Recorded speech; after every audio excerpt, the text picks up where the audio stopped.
Et donc pour cela, je remercie M. Morvan, M. le recteur qui nous suit depuis le début, qui nous reste un soutien précieux et fidèle. Et je remercie les syndicats qui ont répondu présents à notre invitation. Donc pour le premier degré, M. Favre, président du SNE, et pour le second degré, Thierry Ananou, secrétaire national du SNES, et Albert Jean Mougin, vice-président du SNAC. Donc je vais laisser la parole à M. Morvan pour commencer cette conférence. Merci beaucoup, chère Madame Maire.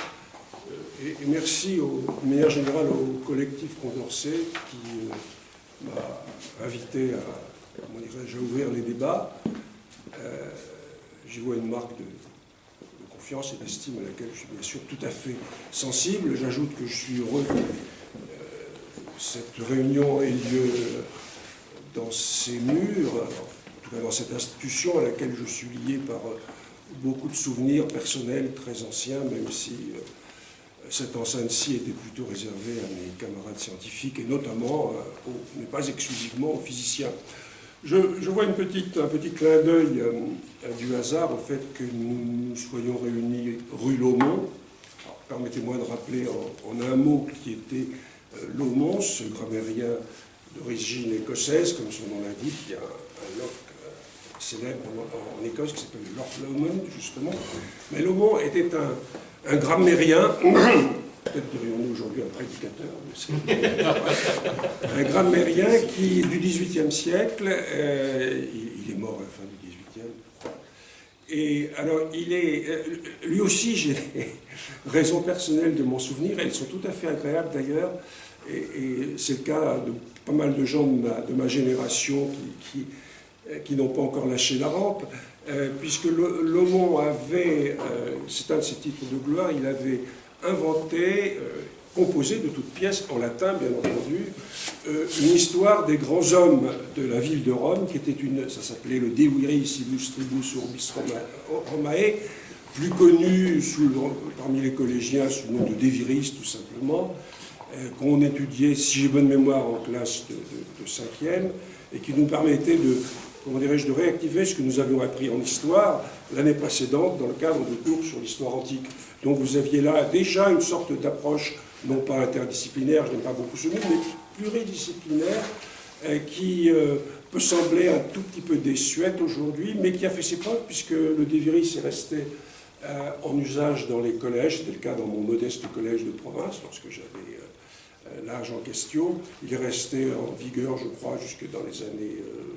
des années 60, et c'était une méthode qui était à la fois très, très instructive et, comme on dirait aujourd'hui, un adjectif que je n'aime pas beaucoup, très attractive. Enfin bref, je ne suis pas venu ici pour vous parler du De Viris. La dernière fois, j'avais parlé, c'était le 24 septembre, au Kremlin-Bicêtre, j'avais parlé de manière assez prolixe, je dois dire, des langues et de la politique, la façon dont on devait mener une politique des langues vivantes. Je ne vais pas faire d'exposé technique aujourd'hui. Le programme porte propos liminaires. Je voudrais me contenter d'une ou deux observations ou exhortations, peut-être aussi. Alors la première remarque sur justement le passage d'un de ces colloques à l'autre. Je pense qu'il est important de continuer à nous battre, nous qui nous battons, je pense que nous sommes tous ici pour nous battre, discipline par discipline, qui, mieux qu'un mathématicien, peut faire comprendre les objections que certains mathématiciens, je crois qu'ils sont assez nombreux, adressent au programme en vigueur dans cette spécialité. Je pense notamment au programme de seconde, à propos desquels j'ai lu récemment des choses assez intéressantes. Qui, mieux qu'un professeur de français, pourrait essayer de faire comprendre à l'opinion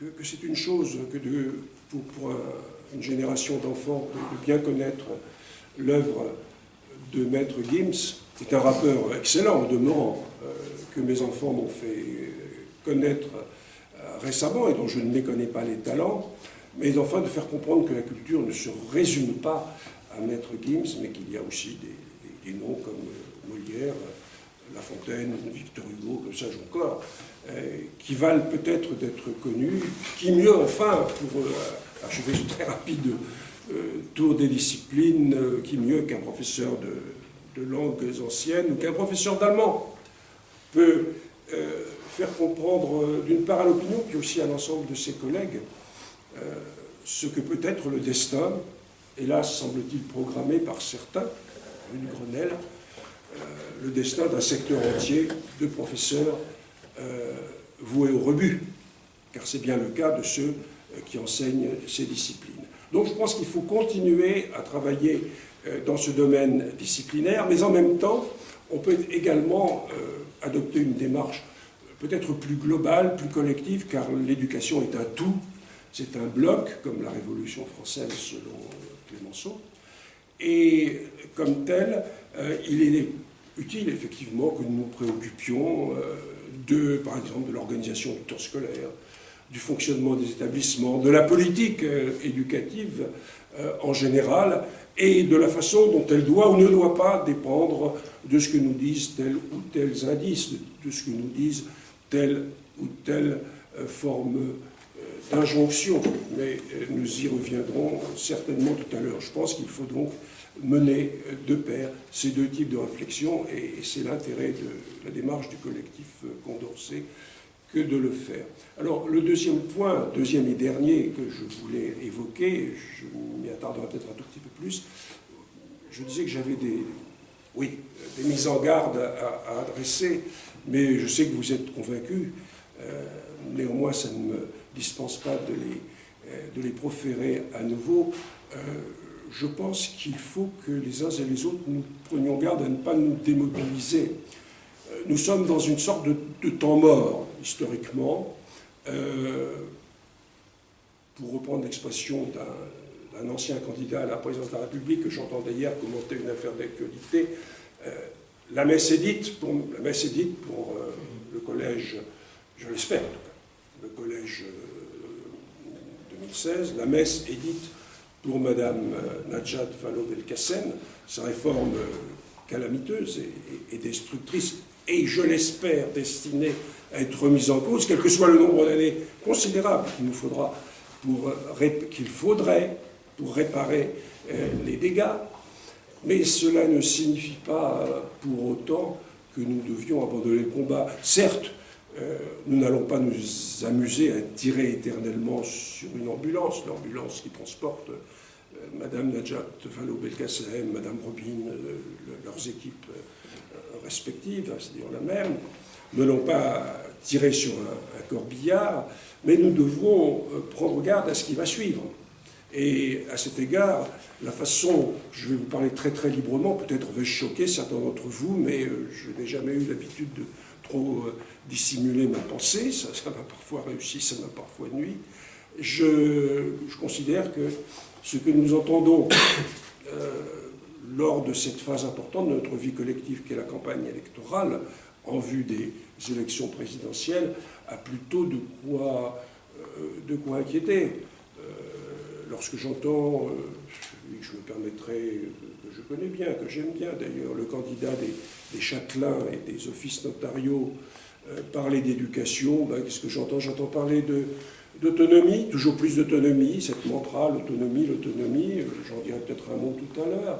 J'entends parler, entre autres, réformes étourdissantes de nouveautés et d'originalité du port de l'uniforme par les écoliers. Bon, pourquoi pas, mais à ce moment-là, on pourrait aussi envisager le port d'uniforme par les attachés, les assistants parlementaires ou par les collaborateurs de la Revue des Deux Mondes. Quand j'entends l'ancien Premier ministre, enfin je veux dire le plus récent des anciens Premiers ministres, faire campagne, je constate tout simplement qu'il ne remet à aucun moment en cause ce qu'il a contribué à établir à la faveur d'un travail nocturne avec Mme Najat Vallaud-Belkacem, qui s'est traduit par la prise du décret que vous savez, au lendemain d'une manifestation, je veux dire au soir d'une manifestation à laquelle je m'honore d'avoir participé, qui avait été massive, résolue, très expressive. Bon, donc cet ancien Premier ministre a validé la réforme du collège et il n'a en aucune façon laissé entendre qu'il pourrait revenir dessus, ce qui nous inquiète. Quant à l'ancien ministre de l'économie, vous voyez que je m'applique à ne citer aucun nom, l'ancien ministre de l'économie, qui a pour avantage de ne pas avoir de programme, semble-t-il, ce qui permet à une quantité de nos bons amis députés socialistes de se rallier à son panache blanc cassé. Hein. Que dit-il sur l'éducation? Autonomie, des universités totalement libérées. Qu'est-ce que ça veut dire? Quand j'entends cela, je suis très inquiet. Je ne parle pas de l'extrême droite, dont la proximité avec les valeurs de l'esprit est trop connue pour que j'y revienne. Bon. J'avoue que quand j'entends ceux qu'on présente, à tort ou à raison, comme les principaux candidats, quand j'entends ce que j'entends, et surtout quand je n'entends pas ce que j'aimerais entendre, je suis très inquiet. Je pense que c'est une raison de plus pour nous mobiliser. Mes chers collègues, nous ne devons pas, et ça je crois que c'est quelque chose qu'il faut que nous imprimions en permanence dans notre cerveau, nous ne devons pas considérer que notre travail a été fait pour avoir mis en difficulté, pas tant que ça, en fait ce n'est pas nous qui la mettons en difficulté, notre opposition a été un élément parmi d'autres, mais notre travail n'est pas terminé pour avoir mis en difficulté la politique de Najat Vallaud-Belkacem. Ça ne s'arrête pas là. Je ne voudrais pas que nous soyons a posteriori quelque chose comme les idiots utiles d'une opposition qui n'aura pas su après ça se transformer je ne dirais pas en force de proposition, mais en force d'action, tout simplement. On nous demande toujours des propositions, etc. Mais commençons par agir, par continuer à faire notre métier tel que nous avons envie de l'exercer. Donc, je pense que ce que j'ai envie de vous dire aujourd'hui, c'est que nous devons nous rappeler ce dont nous ne voulons pas.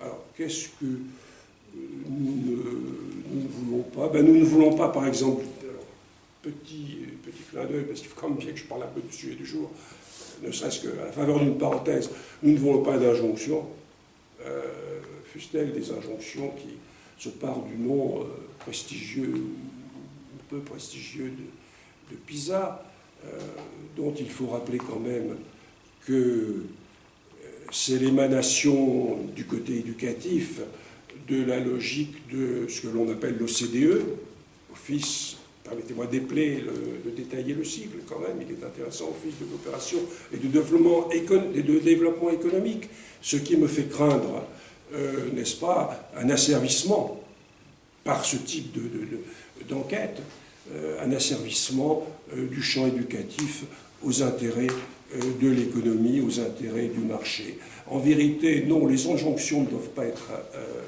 acceptées par nous, puisque c'est une conviction que je ne vous demande pas de partager, elle est très forte en moi en tout cas. J'ai toujours considéré que l'éducation faisait partie, par excellence, du domaine régalien de l'État, autant plus que la justice, que la défense nationale, que le maintien de l'ordre. L'éducation, c'est vraiment le premier devoir d'État, à mes yeux. Par conséquent, ça doit rester avant tout une affaire nationale. J'espère ne pas être trop ringard en disant une chose pareille. J'y crois, je crois profondément à cela, et j'aimerais bien que cette petite chanson transparaisse un peu dans les discours de ceux que nous entendons à la faveur justement de ces échéances électorales imminentes. Donc nous ne voulons pas d'injonction. Quand je dis nous, je pense je, mais j'imagine qu'un certain nombre d'entre vous partagent cette opinion. Nous ne voulons pas non plus de régionalisation. Nous avons été un certain nombre, peut-être ceux que j'appellerais les républicains, à souffrir, notamment en 2002, sous M. Raffarin. Je le sais parce que j'étais à l'époque en charge d'une nouvelle académie. Je sais ce qu'il m'a affecté de voir partir, par exemple, d'un coup, tous les personnels TOS de nos établissements, de nos EPLE, dans l'escarcelle des régions. J'ai vécu ça, et je ne suis pas le seul, j'ai vécu ça comme une sorte de déshabillage du service public. J'ai vécu ça comme une expression latine que la présence de l'homo m'autorise à utiliser, comme une diminution capitis, hein. J'ai vécu ça aussi comme une façon de transférer vers un certain nombre de responsables régionaux, des satrapes régionaux, des responsabilités qui sont celles de l'État, et le risque de voir nos lycées, nos collèges, nos écoles aussi devenir un peu de simples vitrines électoralistes. Donc voilà, je redis ce message, de même que je redis mon absolue défiance envers tout ce qui pourrait, au lendemain des élections du printemps 2017, s'apparenter à une dérégulation, car qui dit dérégulation dit destruction du statut de la fonction publique, casse de l'outil éducatif national et glissement vers cette logique que je trouve extrêmement dangereuse du renard autonome dans le poulailler autonome, pour employer une expression que j'aime bien, que je ne suis pas le seul à aimer. Alors qu'est-ce que nous devons proposer en échange? Tout simplement, bon, je ne fais pas de proposition en principe, je rappelle simplement, je ne fais pas de proposition de fait, je me contente de rappeler quelques principes, un certain nombre de valeurs. Nous devons attendre de nos futurs gouvernants qu'ils permettent aux professeurs d'être de vrais professeurs, c'est-à-dire des gens qui sont maîtres de leur discipline, dans leur classe, et qui, dans le cadre, naturellement, d'une directive nationale, mais sans aucune forme de coercition, comme on a pu la voir se dessiner à propos de la mise en œuvre du collège, dans certaines académies, en vérité dans la plupart des académies, sans aucune coercition, des professeurs qui soient libres d'aimer leur discipline, qui choisissent d'ailleurs ce métier par amour de leur discipline au départ, et qui soient libres de transmettre cet amour à leurs élèves, qui soient maîtres de transmettre des savoirs. En vérité, bon, les compétences, moi je veux bien, ça peut être très intéressant de parler en termes de compétences, quoique nous soyons vraiment dans une logique économiste type OCDE et PISA, mais je crois davantage au savoir, car c'est sur eux qu'il faut compter, au fond, pour promouvoir la liberté de l'homme et de la femme, pour promouvoir la liberté du citoyen. Et puis, nous devons naturellement lutter pour la continuité d'un vrai service public cohérent, piloté nationalement. Nous devons, c'est une évidence, aussi croire dans la noblesse, dans la légitimité du travail, et du travail intellectuel en particulier, et non pas de cette conception du travail intellectuel qui consiste à donner 100 000 € à quelqu'un qui a rédigé 10 lignes pour une revue, si prestigieuse soit-elle, ou alors, autre exemple, pris totalement au hasard, à demander à l'un des collaborateurs de son cabinet de rédiger, alors qu'on a à peine 40 ans, si on les a, une autobiographie au moment où on devrait plutôt se préoccuper de défendre ses personnels et ce pourquoi ils se battent. Voilà quelques mots que j'espère roboratifs. Je crois que c'est un message simple. Pour ce qui me concerne, moi qui suis un homme sans réseau, un homme seul, qui n'est à ma disposition que ma plume et que ma voix, je continuerai à mettre l'une et l'autre à la disposition de ce que je viens d'énoncer. Je suis heureux que le collectif Condorcet aujourd'hui m'ait permis de redire ces quelques principes simples auxquels je crois. Et si j'étais sur une estrade, sur des tréteaux, je dirais pour conclure ce discours, vive l'école de la République.